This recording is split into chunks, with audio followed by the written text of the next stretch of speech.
Welcome to Sports on Breakfast Central. Beautiful Friday to you. And we'll go straight to our stories. I am Favour, Itua.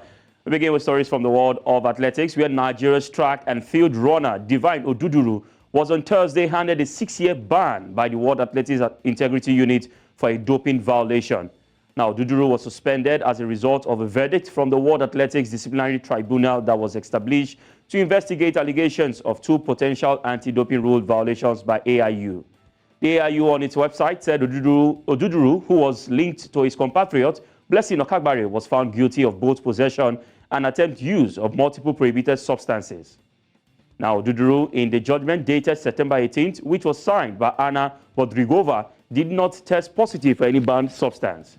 He was, however, alleged to have been implicated in a WhatsApp message between Okagbare and her supplier Eric Lira, where his compatriot mentioned Divine and we while discussing. A sad one for Divine Oduduru. Bright talent for Nigeria when it comes to athletics, but of course, he will not be in action in the next 6 years. Away from athletics now to football, former Spain manager Jorge Vilda has been appointed head coach of the Morocco's women's team. Vilda led Spain to the Women's World Cup title in the summer when they defeated England 1-0 in the final. However, the 42-year-old was sacked within a month amid the fallout from the Luis Rubiales scandal.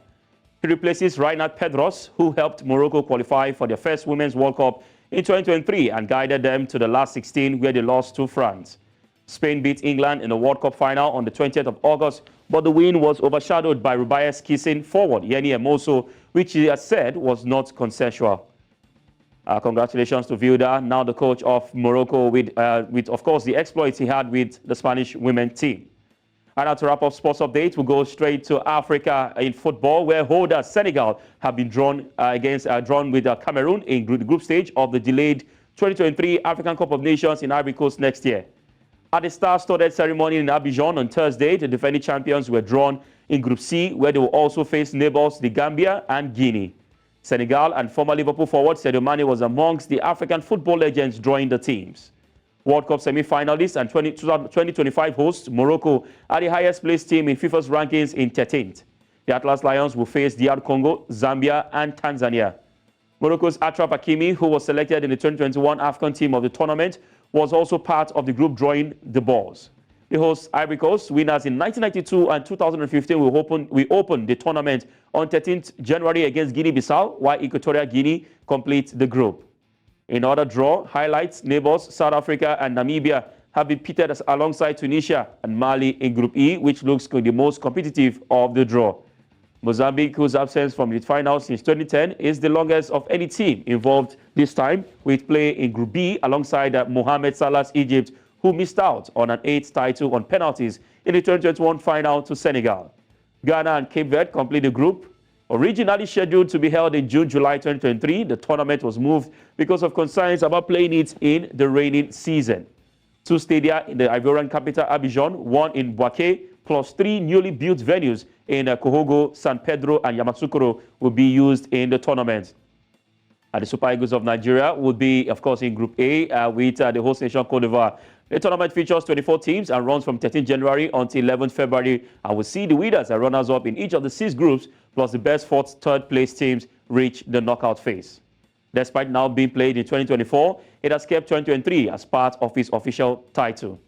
The Alassane Ouattara Stadium in Abidjan will host the final of the 11th February of the Nations Cup. Interesting one right there for the draws, and the African teams can start to prepare less than 100 days to the Nations Cup in Cote d'Ivoire. And that wraps it up on Sports Updates. I will now go, of course, straight to Oliver Nosaoge standing by. I am Favour, Itua. Thank you very much, Favour. Like I said to Samson yesterday, glad that there's no EPL this weekend. Not interested in whenever it's coming back. I need a breather and, catch my breath. I wish you all the best. But I'm very sad to see what's happened to Divine. I don't know what would be of his career. 6 years ban is not a joke.